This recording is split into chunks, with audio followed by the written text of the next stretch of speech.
The bell rang, echoing off the lockers like a signal flare. Students spilled into the hallway, voices rising like static. Mia Carter adjusted the strap of her sketchbook and kept her head low, weaving through the crowd with practiced ease.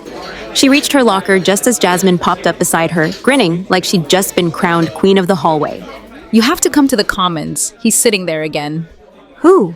Alex? Tall, transfer guy. Ridiculously good hair, probably cast in a Netflix teen drama in a past life. He's probably just waiting for lunch to be over. He's alone. Again. Which is why you should go sit with him. That's not how I operate. That's why I'm here, to make sure you start operating.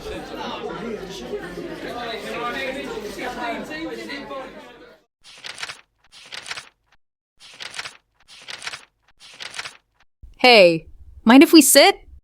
Sure. So what are you drawing? Just messing around. That's good. You draw too, right? You're in Ms. Chan's class? Yeah, mostly ink, some watercolor. Cool. You have really steady hands.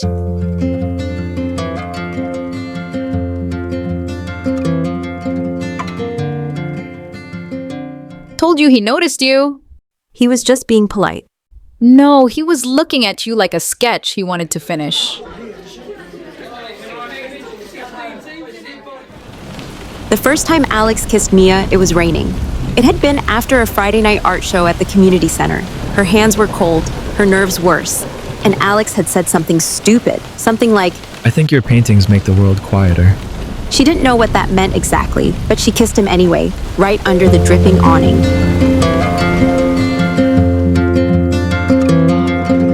Now, 3 weeks later, they sat side by side at lunch. She was still getting used to it. The attention, the weight of someone's gaze landing softly, deliberately, on her.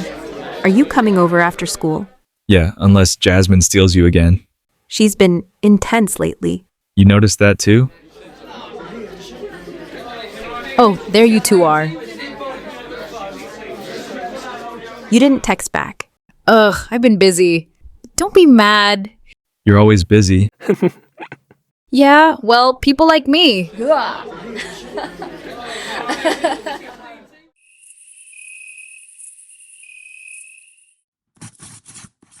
You draw Jasmine a lot. She's easy to draw. Loud face. What's that mean? It means everything she feels ends up in her mouth or her eyebrows. Makes her good practice. Do you ever get tired of how much space she takes up? What? She kind of fills the room, even when it's not about her. I guess I've never thought about it. She thought of years of letting Jasmine cut in, take over, speak first. Maybe that was just how their friendship worked. Like muscle memory. You don't question how deep a cut goes until it starts to sting.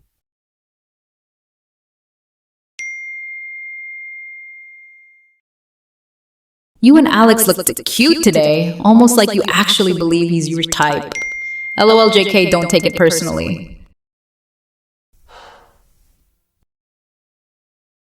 The halls were quieter after 7th period, the kind of quiet that feels like everyone's holding their breath. Mia was late to grab her portfolio from the art room. She's sweet, but come on, she's not really your type. You don't know what my type is. Ugh, please. You like people who keep up with you, who actually say what they want. Not the whole whisper and blush routine. I didn't think it'd turn into anything serious. It just kind of happened. Exactly. You were into her because she's different. That whole quiet girl mystery thing. But come on, don't you ever get bored of pretending all the time? It's not pretending. She's real. That's kind of the point. Real doesn't mean exciting. Something in Mia's throat went cold. She stepped back, her heel clicking louder than she meant. The voices stopped. She turned and walked. Fast.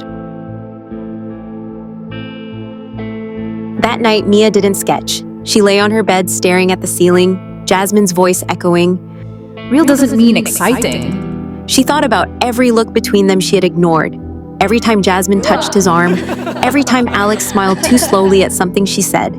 She had always thought that if anything happened, she would feel fire, rage, heartbreak, maybe a need to scream. But right now, all she felt was the sharp, aching clarity of being the quiet girl in the background of her own story. Mia didn't say anything the next morning. Not when Jasmine bounced up beside her at the lockers with her usual fake easy grin. Not when she stole a piece of gum from Mia's bag like she always did, not even asking. Not when she mentioned casually that Alex had texted her late the night before about some stupid meme. But in third period, Mia asked to use the bathroom and waited.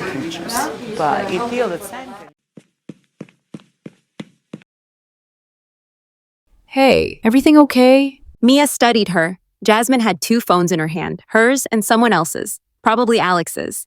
Can we talk? Sure. You're being weird. Yesterday, I heard you on the stairs with Alex.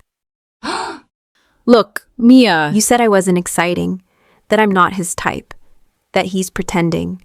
It was just venting, joking. We were messing around.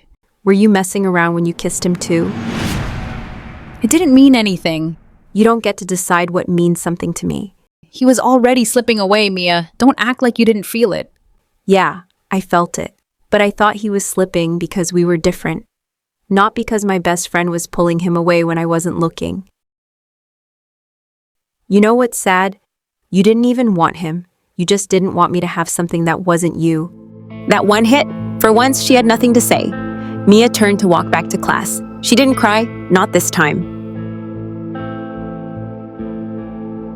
Mia texted Alex to meet her at the park across from the school. No emoji, no hey, just, can we talk? Bench table at the park.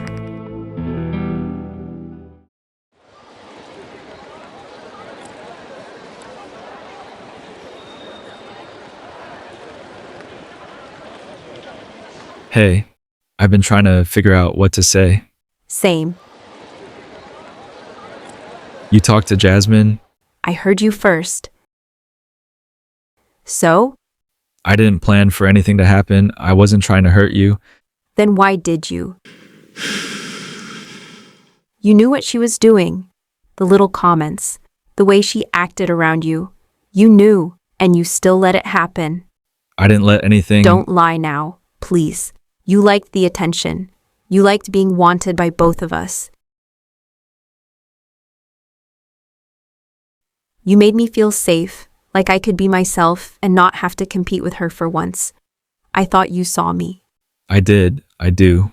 Then why wasn't I enough? You could have just broken up with me. That would have been honest. This was cowardly. I didn't want to lose you. You did anyway.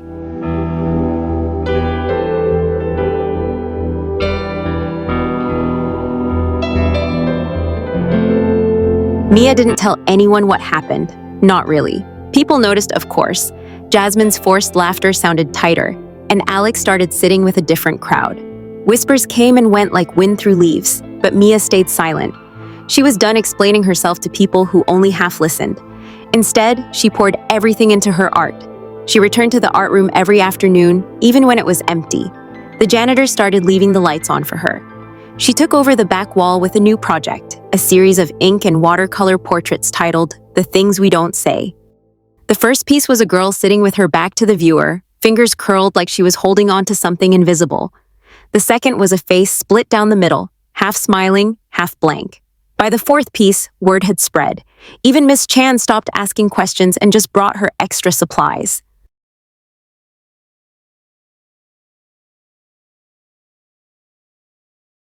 I like your stuff. It feels honest. Thanks. I saw the new one, the one with the shadow holding the real version of herself. What's it called? It's called Still Here. She didn't need to prove anything anymore. Not to Jasmine, not to Alex, and not to herself. She was still here, and that was enough.